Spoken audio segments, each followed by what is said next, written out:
Hey, what's up guys, welcome to my channel. This is Arnold here, Prince Austin Fitness. I know it's been 2 weeks since the last time I uploaded on here, but as you guys know, between that time Ramadan finished and then I had Eid, so I was out with my family, met up with my friends, but now that has died down now, I'm going to be uploading again more frequently. But despite that, I've still been posting quite a lot on social media, so if you guys don't already follow me, you can find me on Instagram at Prince Austin Fitness, and my Facebook page is the same, Prince Austin Fitness as well. I'm staying pretty active on there, so just give us a follow. So in today's video, as you guys can tell already by the title and the thumbnail, I'm going to be telling you guys about the importance of warming up. Now, we've always been told warm up, even back in the PE days when they wanted us to run around the field. But I feel like they haven't always done a very good explanation why. Like me, myself personally, I never really knew why we had to warm up. And I feel like if you don't know the reason why, and you're not able to attach anything to it, you're most likely to forget about it and overlook it and not practice it.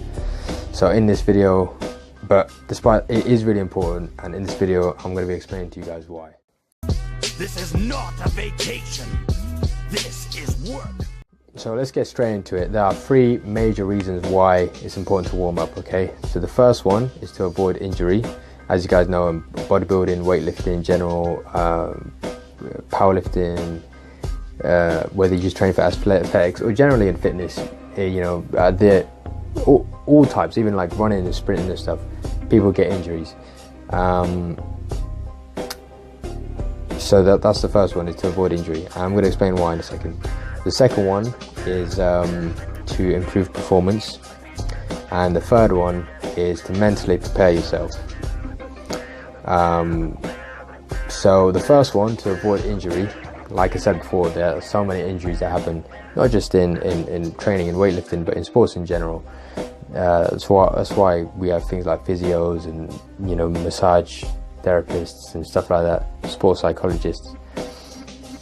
And the reason why is warming up can offset that. Things like dislocating shoulders. Sorry, not dislocating shoulders, but possibly dislocating shoulders. But things like dislocating shoulders, and things like tearing muscles and pulling muscles and getting cramped up and stuff like that. Like how warming up helps offset and prevent things like this, I'm about to explain that now. Basically, do you remember that scene in the Fantastic Four, the old one, the 2005 one, where Dr. Doom catches Mr. Fantastic and then he freezes him and he says something like, what would happen if Rubber was super cool, and then he walks up to him and he bends his finger back, and you're watching it and you're kind of like cringing and you're wincing a little bit and it's uncomfortable to watch. But if Mr. Fantastic was under room temperature, he'd be fine. If he bends his finger back sideways, left, right, he's cool. It doesn't really affect him, it doesn't really hurt him. But it's because he's frozen him, it kind of humanizes him a little bit. So it's almost like when he bends his finger back, we're kind of imagining him doing that to one of us, because he's taken away that, that stretchiness, that elasticity from Mr. Fantastic. So this is basically that just kind of shows, like, in a way, we are a less exaggerated version of Mr. Fantastic, because our muscles do stretch, they contract, they relax, they flex, they extend. There's a lot of movement in them, and they can be similar to rubber and stretchy kind of materials in a way. Obviously we don't have as much range as Mr. Fantastic, but yeah, just like you said just now, like by warming up our bodies is almost like our equivalent of a room temperature for Mr. Fantastic. But like I said, we can't do the stuff he can do. But yeah, like I said, anyway, if you're looking at that value and still with me in the metaphor that I'm using, by warming up, we are like a room temperature Mr. Fantastic, and without warm up, we're like a frozen Mr. Fantastic. And we're just going to be really stiff, and we're going to be vulnerable. It's going to take that stretchiness away, and we are putting ourselves at risk of actually pulling a muscle or tearing a muscle or getting cramped up. So that's the first one, avoiding injury. The second one, which was improving performance, it really links in really closely to the first point I just mentioned. The more movement you have, the more I think the better you're going to perform. You know, it pretty much answers itself. You know, like if you've warmed up your body and you're nice and warm, you're ready for that movement, and like just the thought of like going 0 to 100 real quick like that, like you can think of examples, it never really works well. So you want to gradually get up to that, and what proper warm up will help you do that, you know. And you know, just it will help you get more reps, and it will help you get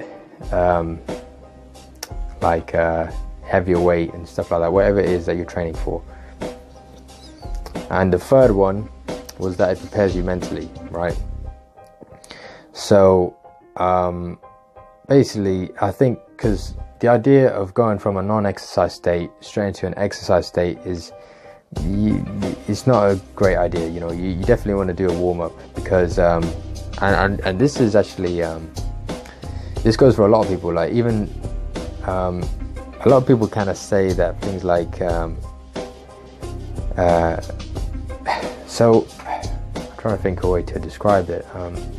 So basically, right, so a lot of people think that you need energy to perform movement, right? But it's actually the opposite way around. It's like you need to perform movement to get energy.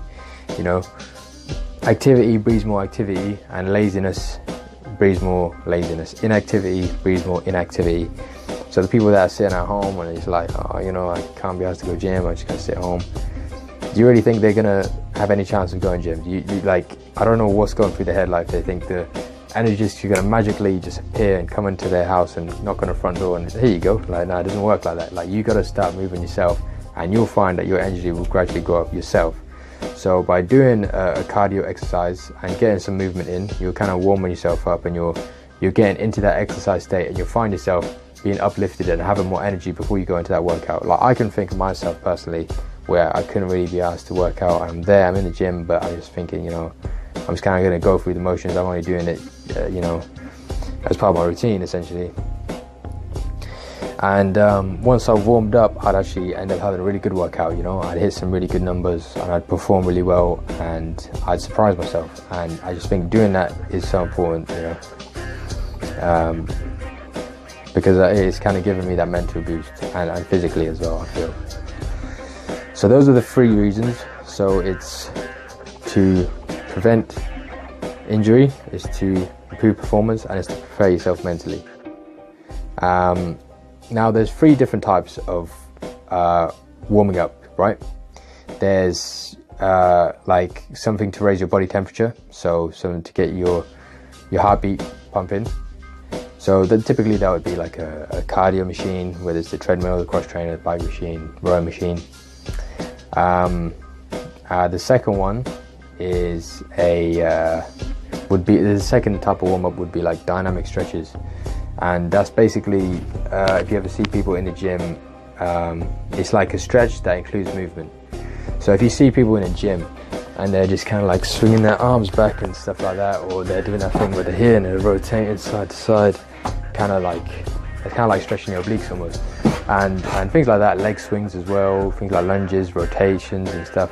These are all count as dynamic stretches. And what these are doing, they're basically just getting blood pumping around the body, you know. And ideally you want to do it in the areas that you're going to be working in the workout, and it just gets the joints nice and loose as well, the joints and the ligaments.